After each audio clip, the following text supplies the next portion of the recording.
Hola, ¿qué tal? Yo soy Luisa Cantú Ríos y le doy la bienvenida a una emisión más de Hashtag Polémica en Redes. Los derechos a la libre expresión y a la información están consagrados en la Constitución mexicana. Sin embargo, el día a día nos presenta dilemas que vale la pena revisar en lo particular. Por ejemplo, ¿una persona funcionaria pública tiene los mismos derechos de libertad de expresión que alguien de la ciudadanía? ¿Existe algo como el mal uso de la libertad de expresión? Si sí, ¿qué consecuencia hay o debería haber? ¿Qué papel juega la prensa en la sociedad? ¿Debería por ello tener protección especial? ¿Qué cuentas está obligada la prensa a rendir? Para tratar de responder algunas de estas preguntas, hoy, por cierto, bajo la mira pública, invitamos a un panel de personas expertas. Para discutir el hashtag de hoy, Libertad de Prensa, agradezco mucho la presencia de, primero, Balbina Flores. Bienvenida, Balbina, representante de Reporteros Sin Fronteras en México. Hola, Luisa, buenas noches, muchas gracias. Qué gusto saludarte. Balbina, ¿en qué arrobas y en qué redes sociales puede nuestra audiencia interactuar contigo? @Shinich2. ¿Tienes TikTok, Instagram, alguna de esas o puro Twitter? No, Twitter y Facebook, pero en Facebook es Balbina Flores. Muchas gracias, Balbina. Está por acá también Leopoldo Maldonado, director regional de Artículo 19. Bienvenido, Leopoldo. ¿Y en qué arrobas interactuamos contigo? Hola, Luisa. Muchas gracias por el espacio. Article 19 MEX y el mío es @Polo Maldonado G. Muchísimas gracias. No tengo Instagram, ni Facebook, ni TikTok, nada de eso. Entonces, bueno, pues ya es lo que hay. Tenemos que hacer algo con la edad de nuestras personas expertas invitadas, porque cada lunes es igual. Nunca hay TikTok, nunca hay Instagram. No sé, Fabricio Mejía, periodista y escritor, si tú seas la excepción, o qué arrobas y en qué redes te encontramos. No, tengo OnlyFans. Esta sí es nueva. No es cierto. No es cierto. Es @Fabricio Mejía en Twitter y nada más. Muchísimas gracias a nuestra invitada. Pero te voy a decir que no es una cosa de la edad. ¿De no qué es una es? cosa ¿De de qué la le edad. dirías tú que es? No, porque yo diría que Facebook es como el lugar donde te reúnes con tus viejos amigos de la secundaria. Sí, correcto. Y Twitter en realidad sí es una red de opinión, ¿no? Ahí hay debate, hay todo lo que viene con la opinión, malo y bueno. Y creo que es por eso que es la más interesante para mí, por ejemplo. Pues justo ahí en Twitter, y ahora estamos en algunas otras redes como Instagram y YouTube, que le hacemos la encuesta a la gente que nos acompaña. Es la siguiente: ¿considera usted adecuado transparentar sueldos y bienes de las y los periodistas? Nuestra respuesta A es sí, la B no, o la C no lo sé.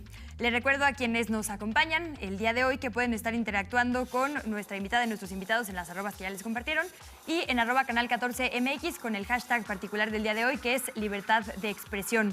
Empiezo contigo, Balbina, porque es una de las preguntas que han estado justo en la mira pública en las últimas semanas.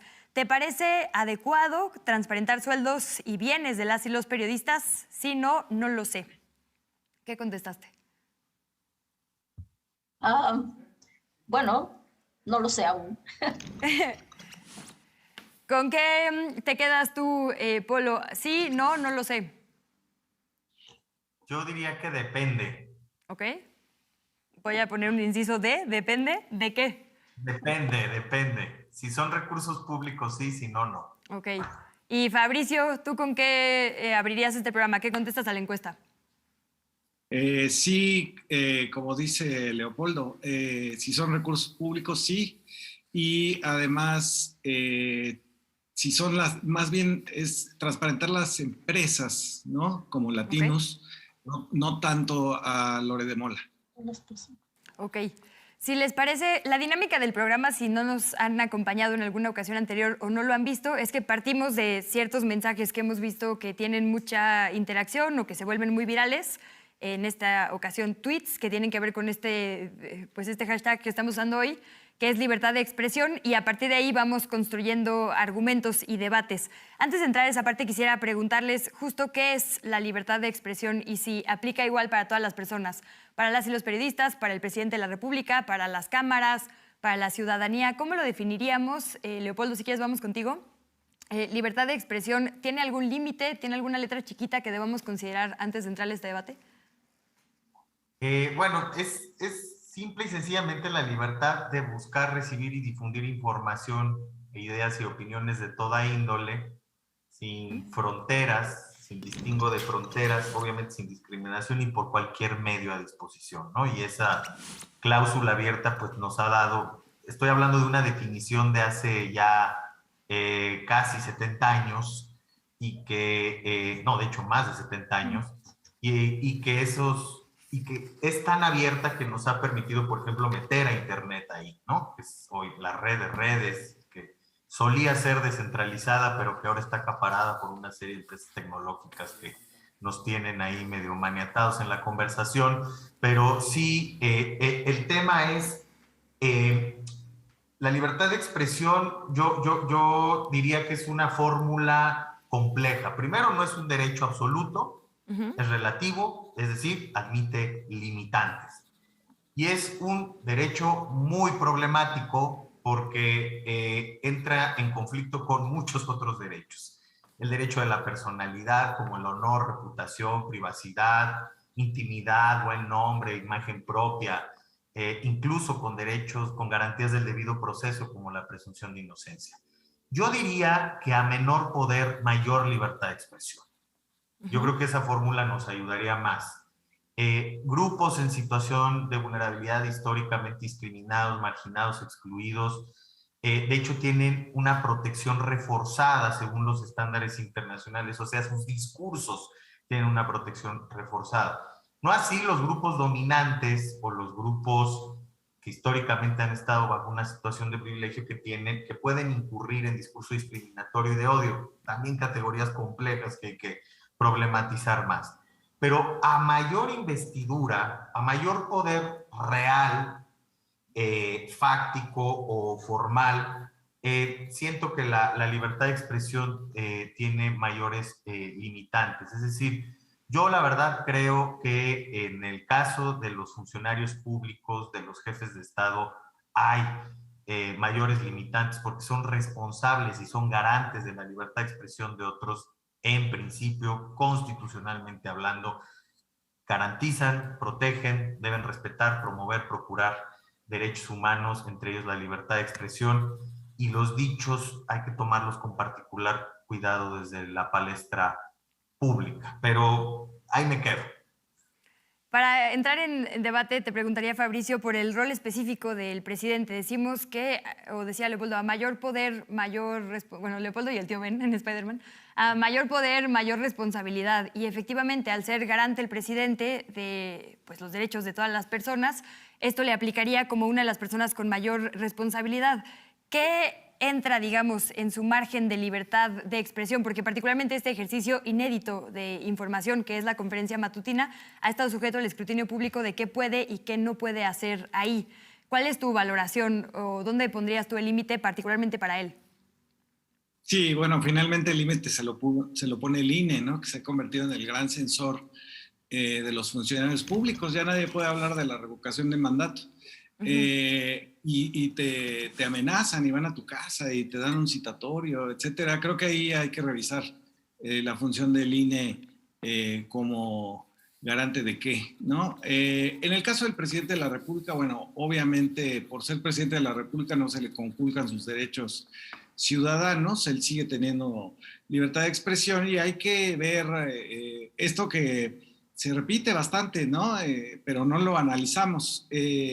La posición del presidente de la República con respecto a otros poderes, pues es, si la quisiéramos cuantificar, 500,000 personas lo ven en las mañaneras y hay medios como el de Loret, precisamente, que tiene 10 millones de suscriptores. Es decir, si queremos medirlo en ese sentido, pues no tiene ese poder que se supone que le atribuyen todos sin análisis, ¿no? Y en otra situación, digamos, pues en el caso, digamos, de cómo interviene él en el debate público, pues está replicando a prácticamente todos los medios corporativos que, como en el caso de esta falacia que publicó Latino sobre la casa de Houston que rentó la nuera del presidente, lo replicaron todos los días durante semanas. y el presidente solo tiene la mañanera para contestar, para tratar de evidenciar, para tratar de dar una réplica a estos medios de comunicación. Por lo tanto, a mí me suena muy bien cuando Leopoldo dice, sí, claro, a mayor poder. Claro, el problema es que estamos viendo que solo el poder del presidente, no el poder de los medios, el poder de estas organizaciones empresariales, como la de Claudio X González, que ha pagado a Latinos, estas organizaciones casi clandestinas de Roberto Madrazo y de Silvano Aureoles, que han pagado a Latinos, incluso con presupuesto estatal de Michoacán destinado a salud, y entonces ahí es donde se descompensa toda la idea, digamos, de quién tiene realmente el poder en el país. El presidente lo ganó con los 30 millones de votos, pero desde una esquina del Poder Ejecutivo está tratando de transformar un régimen. Ahorita vamos a entrar al tema del INE, porque sí, efectivamente es una de las coyunturas que vale la pena analizar, pero antes quisiera quedarme con esto que dices para ir con Balbina, porque efectivamente muchas de las líneas editoriales en nuestro país vienen desde los dueños o las dueñas y normalmente son empresarios. Es uno de los vicios o de los temas a analizar, Balbina, en México, que no hay periodistas o hay muy pocos periodistas que son dueñas y dueños de medios de comunicación. Los hay y son justo quienes están más vulnerables y quienes están en la calle reporteando, ¿no? ¿Cómo distinguir también libertad de expresión? Y quisiera que ahora sí entremos en la dinámica de ver tweets, porque me parece que plantea bien el debate. Es de Jesús Escobar Tobar, quien es mi colega en La Octava Noticias, y cita a Richard Kapuczynski con este mensaje. ¿Creen que la libertad de prensa los faculta para desinformar deliberada e irresponsablemente a la población? Richard Kapuczynski, el deber de un periodista es informar de manera que ayude a la humanidad y no fomentando el odio. También es su deber no ser neutral.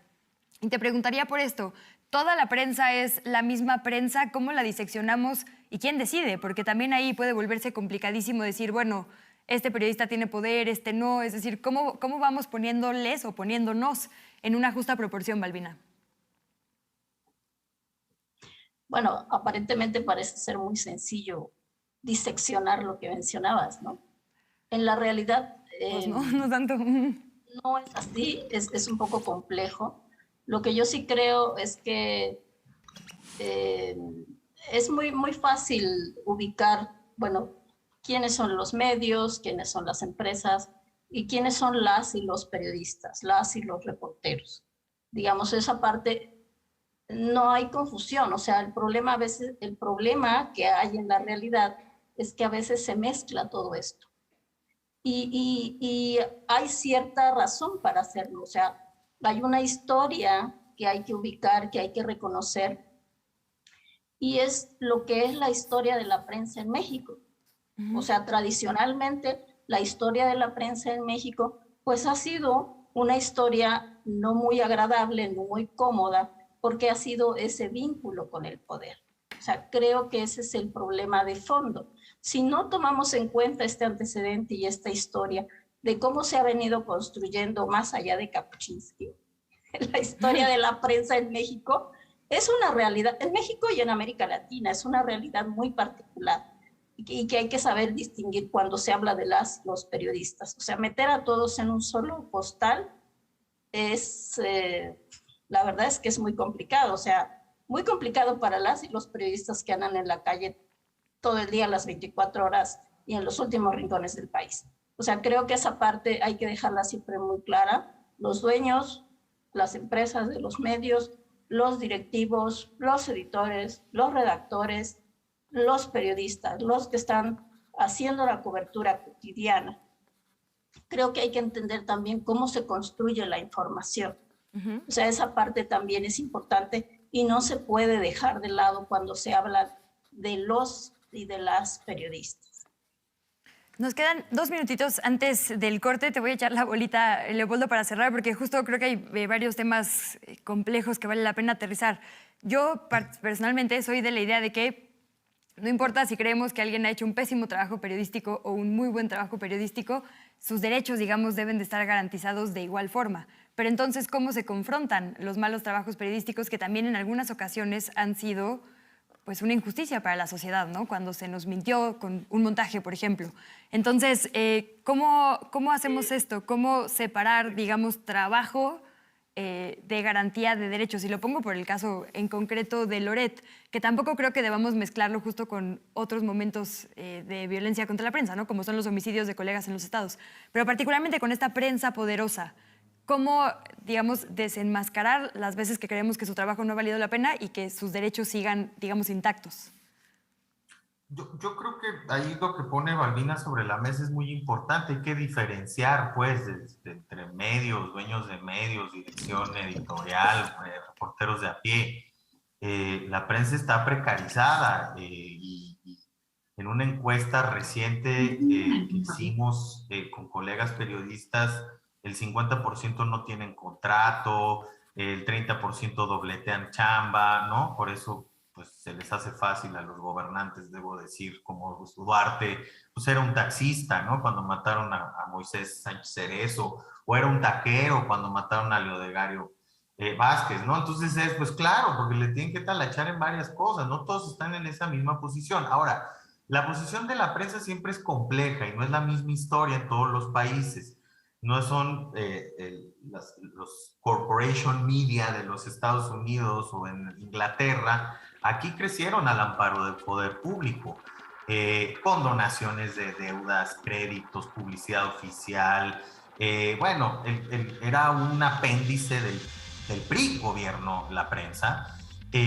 Logró una autonomía relativa con el advenimiento del neoliberalismo, con esta, digamos, alternancia partidista con Fox, en donde incluso hasta se daban el lujo de tomar por asalto cerros y cabinas de transmisión, ¿no? Llegamos al 2012 donde incluso prepusieron un presidente, ¿no? Entonces, evidentemente, hay que diferenciar de esto. Y hay que diferenciar de quienes están enfrentando todos los días los riesgos inherentes a ejercer el periodismo en este país. En las zonas silenciadas de Tamaulipas, en la Sierra de Chihuahua, donde desde que mataron a Miroslava y Pati Mayorga tuvo que huir, nadie está cubriendo ya el tema de narcopolítica por allá. En Veracruz, en Sinaloa, Guerrero, que hay decenas de compañeros desplazados. O sea, yo creo que sí hay que diferenciar ahí. Ahora, le toca al Estado, porque yo creo que va por ahí la pregunta, decir que es la buena y la mala prensa. Yo digo que no. Ese es un derecho de las audiencias, que por cierto, está a discusión en la Corte. Y por eso la Cámara de la Industria de la Radio y la Televisión brincó. Pero la realidad es que los derechos de las audiencias están muy mermados. No hay códigos de ética, no hay defensorías de audiencias.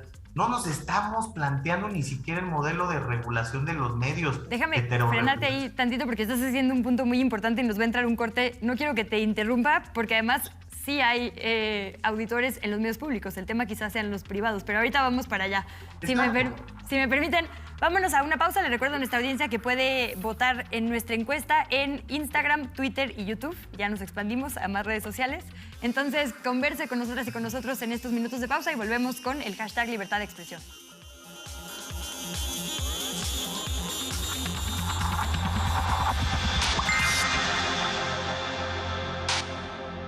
Consulta tus dudas con los especialistas en temas de salud. Hoy en día, la información es la clave. En esta ocasión hablaremos de traumatismos musculares. Las lesiones musculares comprenden un gran abanico.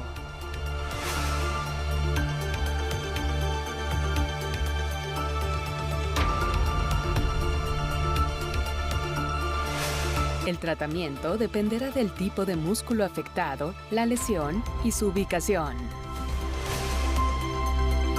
Envía todas tus preguntas a nuestros especialistas a la línea directa de WhatsApp 55 54 65 02 24. Consulta directa, en vivo, martes, 13 horas. Canal 14, tus causas, tu canal. Quiero saludar a don Emilio Azcárraga, presidente de Televisa. La antigua relación entre esferas de alto poder y medios privados cambió. Las grandes empresas de comunicación necesitan tener influencia en el gobierno, doblar a los gobiernos para recibir canonjías, contratos jugosos de obras. La Presidencia de la República dio un viraje a la dinámica de mutuo beneficio. El ataque de Lati nos lo esperábamos. Es un ataque en donde se veía venir que atacaría a Alexis Villerno, a Federico Mijo, por estar trabajando en este esfuerzo. Informe Especial presenta La transformación del Cuarto Poder. Martes, 9:30 horas. Canal 14. Tus causas, tu canal.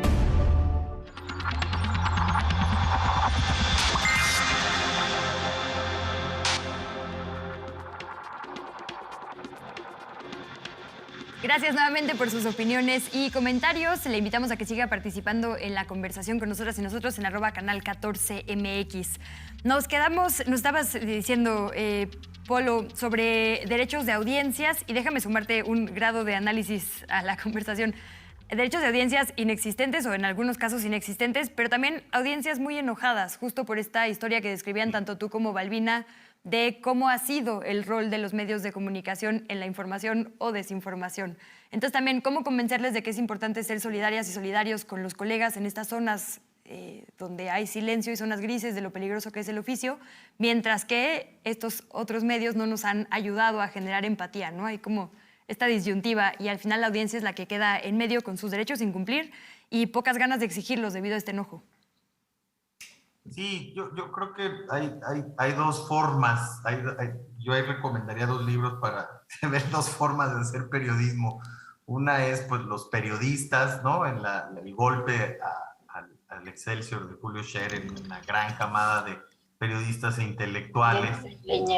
De Vicente Leñero. Y el otro es, por supuesto, mucho más reciente, El vendedor de silencio, ¿no? De Enrique Serna, que, bueno, pues nos habla de la contracara de ese ejercicio periodístico, con Carlos de Negri, que es emblemático, no es un personaje aislado, desafortunadamente era bastante, digamos, ejemplificativo de la forma de ejercer periodismo durante la época postrevolucionaria y desde el alemanismo hasta pues ya muy entrado el siglo XX, ¿no? Entonces, en fin, el tema aquí es que sí hay audiencias agraviadas, que hay una pugna por no reconocer esos derechos, incluso a nivel de la Suprema Corte y de los tribunales, y que hay una necesidad enorme de diversidad y pluralidad mediática.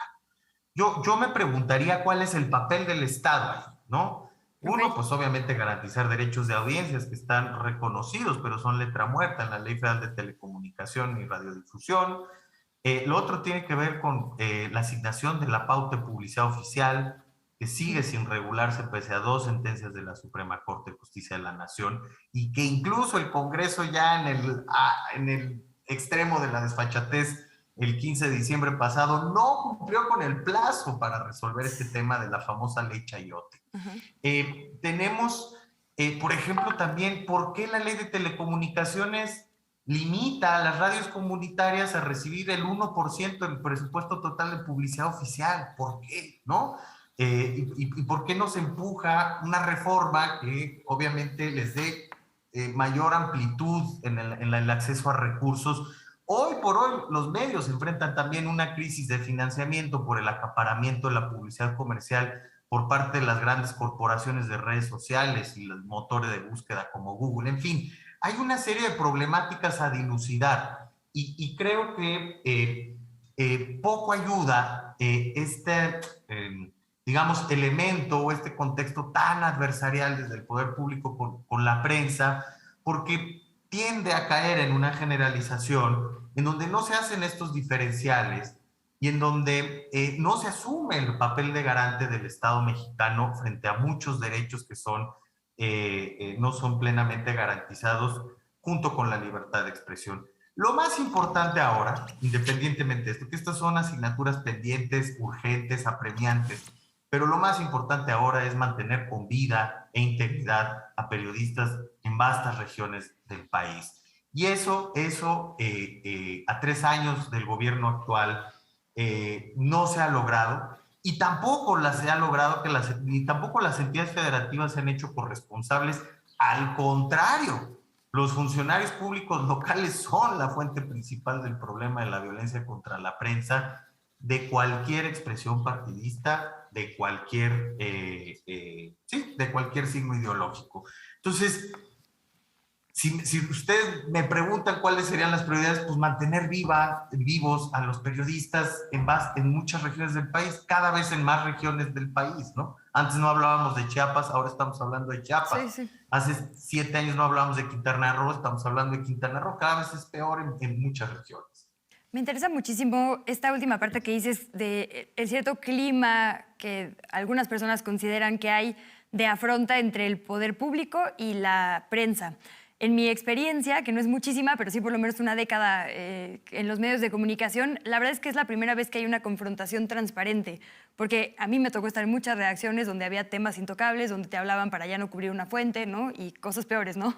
O al revés, golpea hasta que paguen y una serie de vicios terribles de la información. Es verdad que ahora hay un ejercicio transparente de confrontación, eso sí, y no sé si es justo decir que contra la prensa o contra cierta prensa.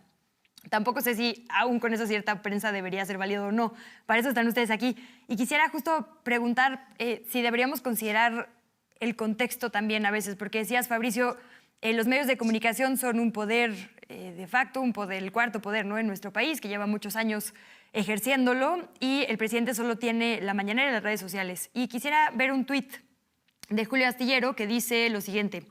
Julio Hernández López, su Twitter es @JulioAstillero, que dice: la concatenación de hechos va dejando claro que el reportaje de latinos y mexicanos contra la corrupción y la impunidad respecto a la casa en Houston de José Ramón López Beltrán va sirviendo a sectores del poder estadounidense para rudas presiones, con la reforma eléctrica como uno de sus blancos. Y entonces quisiera preguntarte también, pues un poco por esto, cuando hay periodistas que podrían servir a otros poderes, entonces esos periodistas deben evaluarse también, digamos, si hay una confrontación contra esos periodistas, ¿se debe considerar una confrontación contra la prensa o contra el poder al que están sirviendo? Porque, no quiero poner nombres, pero puede haber esos casos, o el presidente dice que en este caso eso es lo que está pasando, particularmente con algunos de ellos. Por supuesto, no hay que ponerles en la misma bolsa tampoco, ¿no? Pero ¿qué pasa en estos casos? En casos como, perdón que repita, pero el de Loret de Mola, que incluso es un caso ya, digamos, comprobado, ¿no? El montaje y la forma en la que su noticiero sirvió, con su conocimiento o no, para un momento histórico complicado. ¿Es otro momento histórico complicado con la reforma eléctrica? Sí, yo creo que todo esto tiene ese contexto que dice Julio Hernández, que es la reforma eléctrica y las presiones que hay en torno a algo que mueve intereses a nivel mundial. El litio y la generación y transmisión de energía eléctrica ha hundido por ejemplo, a España en algo que ya se llama la pobreza energética. 8 millones de españoles ya no tienen para pagar eso. Entonces, bueno, es muy importante, mueve muchos intereses, empresas realmente dominantes a nivel global están preocupadas por el mercado mexicano porque se vaya a aumentar tantito, ¿no? A 56% nada más la rectoría del Estado y considerar la electricidad como un derecho. Eso ha movido, digamos, grandes cosas, ¿no? Lo de la casa de Houston, por supuesto, ese es el contexto. Y el asunto de los asesinatos de los periodistas. De ahí se toma Ted Cruz, el gobernador de Texas, para hablar y meterse en política mexicana, a tal grado, digamos, que el embajador de México en Estados Unidos, Esteban Moctezuma, le contesta: infórmese, ¿no? Sobre esta situación, porque lo que estamos diciendo aquí, que es que el 70% de los asesinatos que ha habido de periodistas del 2000 para acá tienen que ver con periodistas activistas en defensa del territorio, en defensa del agua, precisamente denunciando la complicidad que hay entre el crimen organizado y las policías locales, etcétera. Es esos son los que están en riesgo. Y confundir a estos de a pie con la burocracia dorada de los medios corporativos o con alguien como Lore de Mola, que ya no está haciendo periodismo, está haciendo un programa de entretenimiento, que es una mezcla de parodia con un payaso, chistes, no se sabe muy bien cuál es la frontera entre el entretenimiento y lo supuestamente informativo. Yo creo que eso ya no es periodismo. Confundir estas dos cosas permite la injerencia de gente como Ted Cruz, diciendo, porque el presidente replica en las mañaneras, entonces hay muertos en Baja California, cosa que es no solamente incomprobable, sino que es una ruindad decirlo. Déjame sumarte, porque justo el punto que hace Julio Astillero es ese, es Estados Unidos normalmente agarra una excusa o una situación que maximiza para entonces tener una política injerencista. En este caso, podría ser una excusa el tema de la violencia contra la prensa, porque entonces es un problema en su frontera que les daría una razón pues, para estar más al pendiente de México. Te quería preguntar, porque sí es Ted Cruz, pero también hay, por ejemplo, un desplegado en el Washington Post con los nombres de las y los colegas asesinados. Es decir, de ese tamaño podría ser un complot estadounidense para entrarle a temas en México. Al tema energético. Creo que ese es el punto. No les importan los periodistas, obvio no. Lo que les importa es tener una manera de meterse en la política interna, y lo han estado haciendo durante todo lo que va del sexenio de López Obrador. Hemos visto a The Guardian, hemos visto al Washington Post, al New York Times, al País, etcétera, metiéndose en política interna de una manera como lo hacían en otros sexenios, pero sin la vehemencia, porque se arreglaban en lo oscurito. Hay que decir, el País está defendiendo claramente a Repsol y a Iberdrola, las empresas españolas que van a perder todo con la reforma eléctrica y que han perdido contratos. En el caso de los Estados Unidos están en eso. Hay que recordar que Ted Cruz es el gobernador de Texas que huye cuando se congelan los ductos de gas, que México andaba aquí, resuelve. ¿no? De hecho, de vacaciones. Y está en Cancún. Sí. Bueno, en medio de todo esto, Balbina, quisiera que para ello veamos un tuit de Artículo 19, precisamente México, que dice, bueno, más bien citaba la manifestación de la semana pasada. Por segunda vez en este año, periodistas en distintos estados del país se unen para exigir un alto a la violencia contra la prensa. Y bueno, ya es el hilo de la movilización con el hashtag No se mata la verdad que hemos estado utilizando.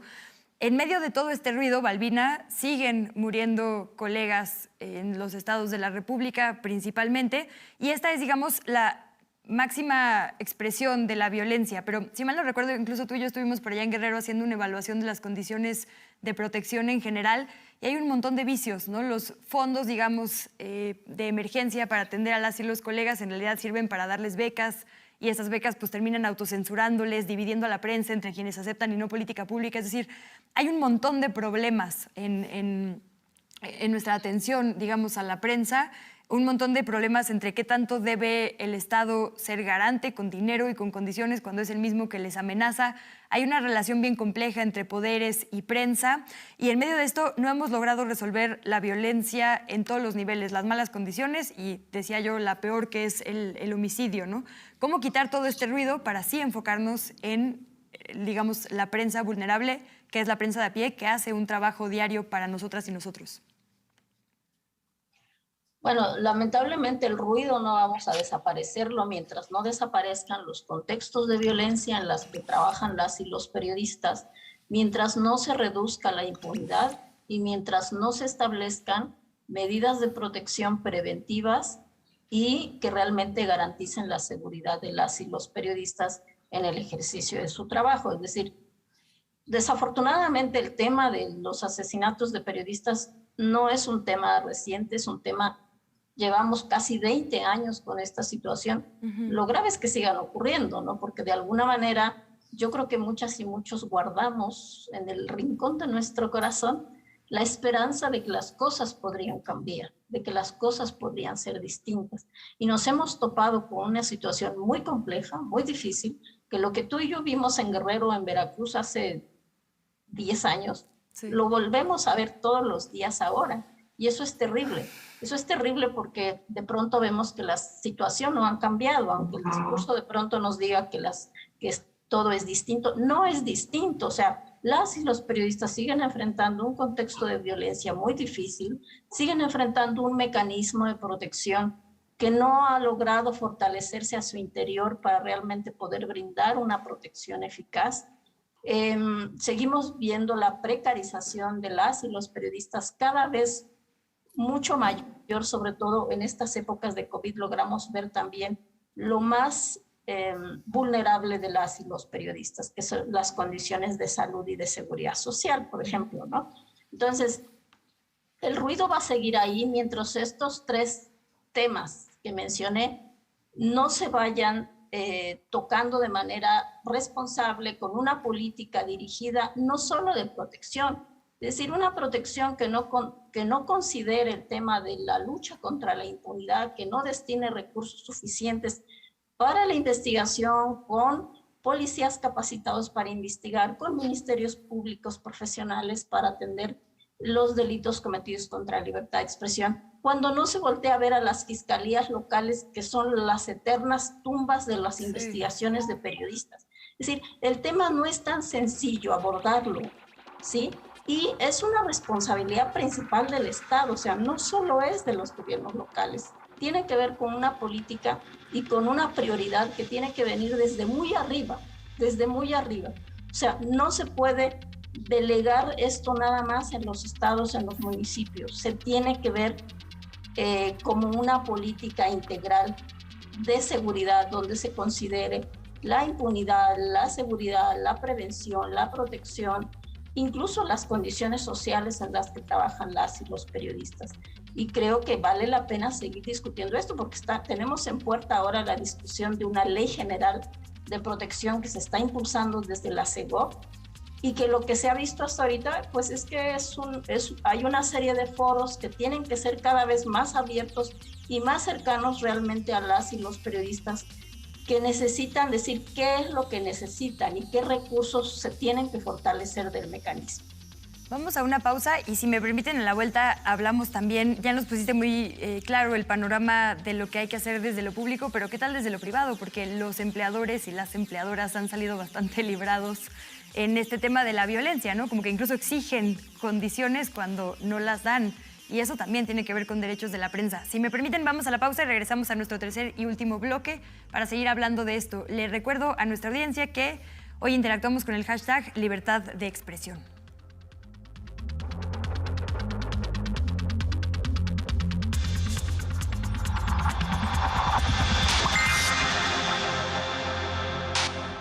¿Conoces tus derechos como audiencia?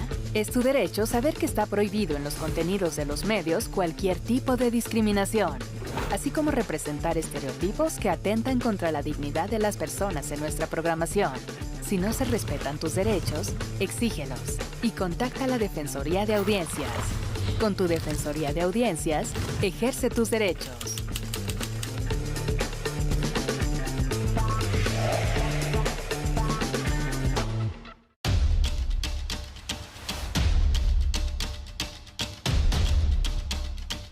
Deportivo Toluca ha sido para mí, obviamente, como mi vida, pero la historia de éxito, de trabajo, de mucha perseverancia, de formar familias, de formar, obviamente, objetivos muy claros de para dónde queremos ir. Me contacta el entrenador que estaba en ese momento y me invita a venir, entonces vengo, hago un entrenamiento con el club, pues prácticamente quedé fascinada con el club y decidí firmar para representar a este club. Yo le dije que estaba muy feliz de venir a un club como Toluca, siempre me ha gustado, siempre es un equipo muy fuerte que tuvo muchos campeonatos seguidos en la época de los 2000. Estoy muy contento por estar en esta gran institución que ya tengo más de un año y medio y con mucha ilusión de ser campeón acá. Además de los títulos, además de los logros sociales que ha tenido también a lo largo de estos años, pues un orgullo siempre que ese club trascienda no solamente dentro de la cancha, sino fuera de ella también. Esperemos que sigan los éxitos, que sigan las bonitas historias de ese club, obviamente con títulos y que siga contribuyendo con la sociedad mexicana. Estoy muy contenta de que la Lotería Nacional y el Deportivo Toluca estén trabajando juntos en este 105 aniversario. Estoy muy orgulloso que el Deportivo Toluca y la Lotería Nacional están haciendo una alianza en estos 105 años del Deportivo Toluca. La invitación siempre que participe comprando el cachito del 105 aniversario del Deportivo Toluca en la Lotería Nacional. Esperamos en Dios que tengan suerte y mucho éxito en lo que va. Lotería Nacional. Si juegas, gana México.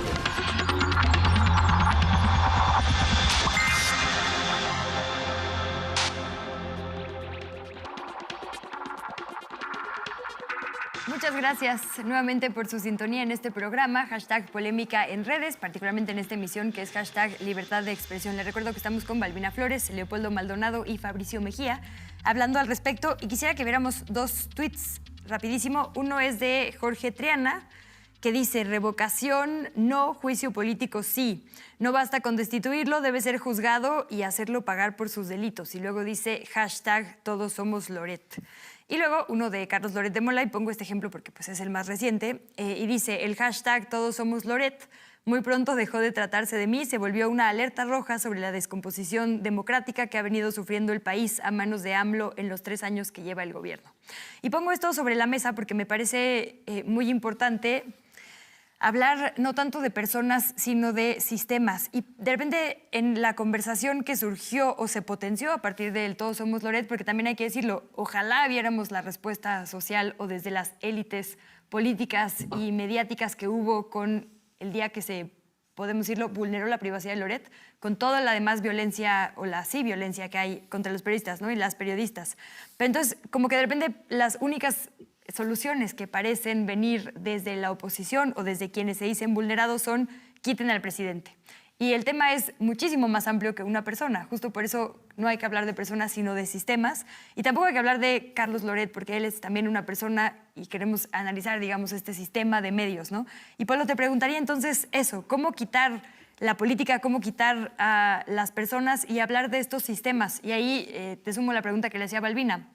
El empresariado, las y los empleadores, y también la sociedad en general, ¿no? Porque el tema de la desprotección a la prensa va mucho más allá de una persona y de un gobierno. Es algo que tiene décadas monitoreándose en nuestro país. Así es. Yo empezaría por esa última parte. La violencia no inició en el 2018 y ninguna, creo que ni Reporteros Sin Fronteras ni CPJ en el artículo 19 han tratado siquiera de insinuar eso. Al contrario, había una expectativa muy grande de que esto pudiera tomar por lo menos una tendencia distinta. Tampoco somos ingenuos y creer que esto se iba a erradicar en 6 años, pero sí una tendencia distinta. Y no sucedió. Y lo que nos preocupa es que yo creo que terminaremos el sexenio debatiendo sobre si la mañanera sí o no es un eje de estigmatización o ataque, pero finalmente creo que por lo menos en un contexto de violencia tan aguda contra la prensa, no está abonando pues a un mejor clima para el gremio en su conjunto, con toda su pluralidad y con toda su diversidad y con toda su complejidad. Una cifra que da Zoé Robledo hace 2 años y que por supuesto pasó desapercibida en los medios: 22,000 periodistas sin seguridad social. ¿Qué están haciendo las empresas de medios y qué está haciendo el Seguro Social y la Secretaría del Trabajo? Es decir, ¿cómo podemos tener esto en las manos y no hacer nada, ¿no? Y entonces ahí hay un tema de responsabilidad también compartida. También por el tema de seguridad de los propios periodistas, porque, pues si te pasa algo, pues ve y busca a Balbina, ¿no? O busca a Jan, o busca a Paul, ¿no? Entonces hay que se encarguen ellos, pero no se asume defensas legales, protección, etcétera. Y efectivamente, yo creo que les ha ido bastante bien, sobre todo a los de los medios más grandes, más poderosos, en este sentido, no hacerse cargo, digamos, en ese sentido. Pero aún así, no podemos, como decía Balbina, quitar el dedo del renglón sobre la responsabilidad del Estado. Y la responsabilidad del Estado en la protección y la garantía de derechos elementales para ejercer la libertad de expresión, como son la vida y la integridad personal, es fundamental, porque al final del día no podemos diluir, digamos, esa responsabilidad entre que si le toca al orden federal, al estatal, al municipal, etcétera, etcétera, etcétera, etcétera. Es lo que necesitamos justo en esta crisis de violencia letal contra la prensa, de la que no habíamos tenido registro, por lo menos en los últimos 10 años, con tanta recurrencia, 5 periodistas asesinados en 6 semanas, pues es un golpe de timón. Y no lo vimos. O sea, la apuesta sigue siendo: vamos a discutir una nueva ley. que se va a presentar por ahí de septiembre y que se va a aprobar a finales de año y que se va a empezar a implementar, si bien nos va a mediados del próximo y ya se acabó todo el sexenio, ¿no? Entonces, evidentemente necesitamos otros mensajes. Yo sí aquí discrepo profundamente y bueno, seguramente Fabricio conoce nuestra posición, nosotros conocemos la de él respecto al tema de las mañaneras. No sé si esto genere violencia, pero por lo menos no ayuda a distender, ¿no? Déjame sumarte ahí un tema justo porque sí hay, creo yo, en la mira pública otros factores a considerar. Antes de que fuera asesinado este fotoreportero en Tijuana, una persona de las redes sociales lo confrontó, ¿no? Le dijo ahí, yo sé que tú andas haciendo no sé qué para su transmisión en vivo, pues. A mí me pasó, yo trabajaba antes en TV Azteca y un día ahí, pues, cubriendo una marcha, me gritó un grupo de gente chayotera. Por supuesto que eso no es violencia mortal, pero hay quizá una... pues no sé, la gente siente que necesita confrontar a la prensa con la que no está de acuerdo, ¿no? Yo estoy segura que hay mucho que tiene que explicar TV Azteca, pero pues no era yo. Y a mí me tocó el, chayotera, chayotera. No me sentía en peligro real, pero bueno, el compañero Margarito sí, su vida pues estuvo en peligro.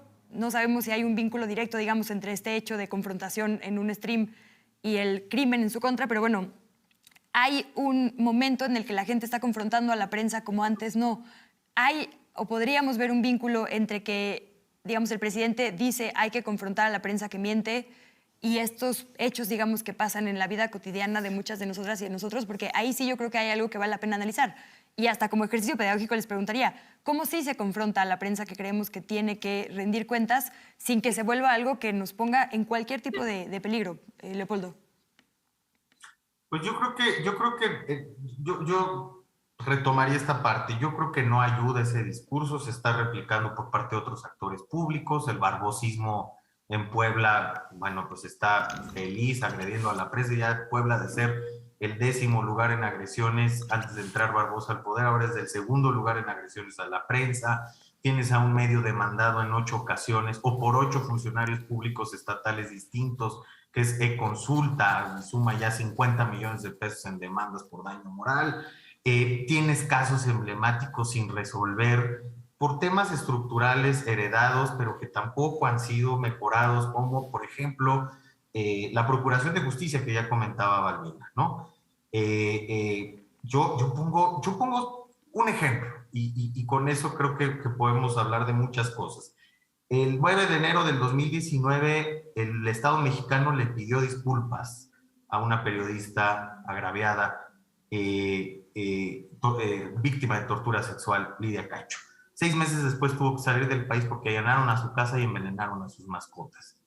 Esa es la situación. Es decir, me pareció un muy buen gesto y muy necesario y urgente lo que pasó ese día en la Secretaría de Gobernación, lo que dijo la entonces secretaria de que la Gobernación ya no iba a ser un órgano de censura, pero el problema es que en el camino se siguen presentando problemáticas que no se han revertido y la impunidad del 98% es un aliciente que evidentemente va a mantener una espiral de violencia y no va a haber programa de protección que aguante esta impunidad ni estos niveles de violencia. Es una desarticulación de las instituciones del Estado y de los niveles de gobierno brutal. Y si a eso le sumamos las redes de macrocriminalidad, es decir, el contubernio entre grupos criminales y grupos políticos, sobre todo locales, en temas de pederastia, de narcotráfico, de lo que quieras, de huachicol, ¿qué es lo que están desnudando esos periodistas que están siendo amedrentados e incluso asesinados? Pues la situación es peor. Entonces, yo creo que un líder social, un presidente con esa ascendencia social y esa popularidad puede arrastrar a un círculo virtuoso desde su palabra, que es muy poderosa, y esa es la invitación que hemos hecho. Simplemente, no estamos diciendo que él sea responsable de lo que le pasó a Roberto, a Margarito, a Lourdes, o a Ever, o a José Luis Gamboa este año. Simplemente lo que se tiene que asumir es que la palabra cuenta y pesa, sobre todo cuando viene de una persona, de un presidente con este nivel de legitimidad en las urnas y a nivel social. Entonces, es nada más tomar en cuenta eso, ¿no? De como responsabilidad política e histórica frente a lo que está sucediendo en estos momentos, se pueden mandar otros mensajes y esa es la invitación. Ya los medios, los dueños de los medios tendrán que rendir cuentas cuando se les aplique efectivamente la ley del Seguro Social, la ley federal del trabajo, la ley federal de telecomunicaciones, cuando el IFETEL haga su trabajo y les quite preponderancia a ciertos medios de comunicación que tienen acaparado el espacio radioeléctrico. Es decir, ahí también es un tema de déficit de Estado de Derecho que sigue, pues, y si sigue sin aplicarse, pues evidentemente pues seguirá habiendo abusos por parte de los poderes empresariales que se han montado en las medios de comunicación. Te pido una respuesta a esto que pone Leopoldo sobre la mesa, Fabricio, y te sumo otro tema por cuestiones de tiempo. Un tuit de la doctora Violeta Vázquez Rojas que dice: ¿estará enterado el INE México de que se va a realizar hoy en la tarde este acto proselitista convocado por una alianza de partidos políticos en plena veda electoral? Ayudemos al instituto a cumplir con su función, no vaya a parecer que solo censura a los de un partido. Y bueno, evidentemente estaba poniendo ahí una convocatoria de la oposición. Entonces, primero te preguntaría esto, porque me parece importante, el vínculo, si es que tú ves uno, entre la mañanera y lo que dice el presidente y la violencia contra la prensa, o hubiera pasado de cualquier forma, la gente ya estaba harta de cualquier forma. Es decir, ¿tú qué opinas ahí? Y el tema de si estamos juzgando igual a todos los actores políticos o todas las miras están en uno solo, que sería el presidente.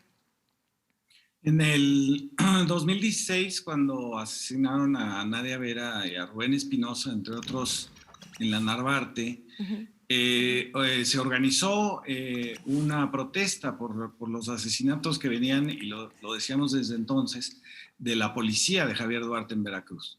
Se organizó ese meeting a las afueras de la Secretaría de Gobernación y la gente desde los coches, los transeúntes, nos gritaban chayoteros. Estoy hablando del 2016.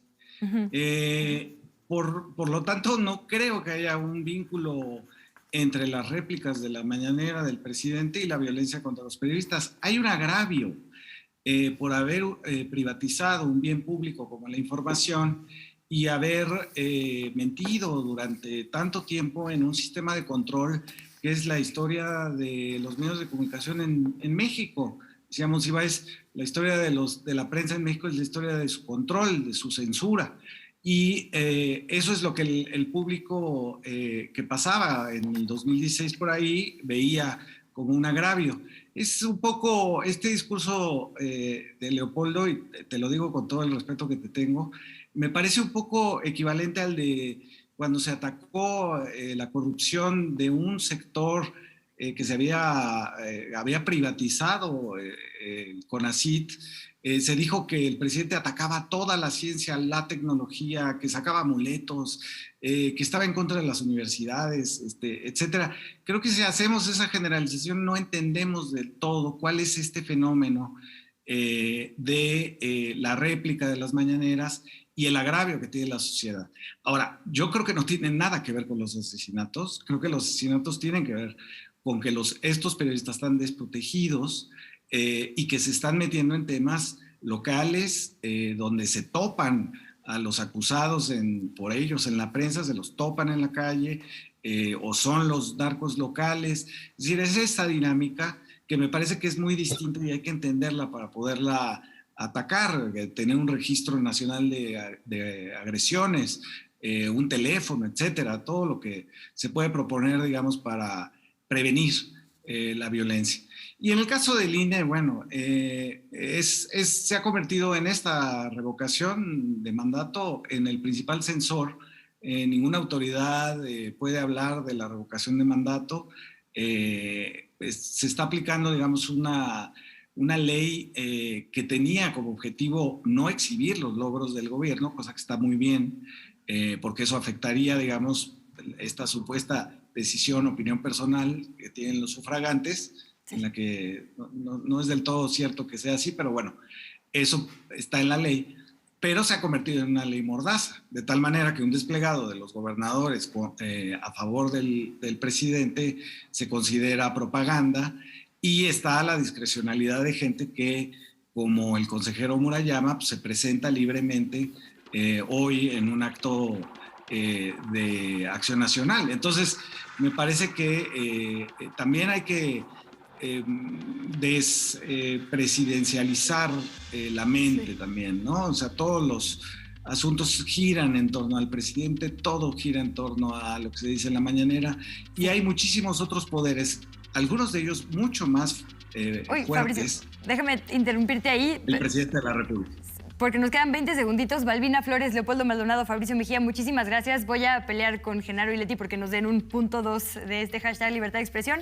Y les dejo con los resultados de nuestra encuesta. Les recuerdo que era: ¿cree usted adecuado transparentar sueldos y bienes de las y los periodistas? Y la respuesta ganadora es sí, con el 69% de la votación, no 27%, no sé 4%. Le invito a que, si se quedó con dudas o comentarios, nos los haga llegar con el hashtag Libertad de Expresión en todas las arrobas que ya le compartimos en esta emisión. Cuídese mucho y hasta el próximo programa de Polémica en Redes.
Margot de Zárate es la dueña de uno de los palacetes más lujosos de La Habana. Robaron de su casa un cuadro carísimo, pero hay que investigar, porque esta vez la cosa sí es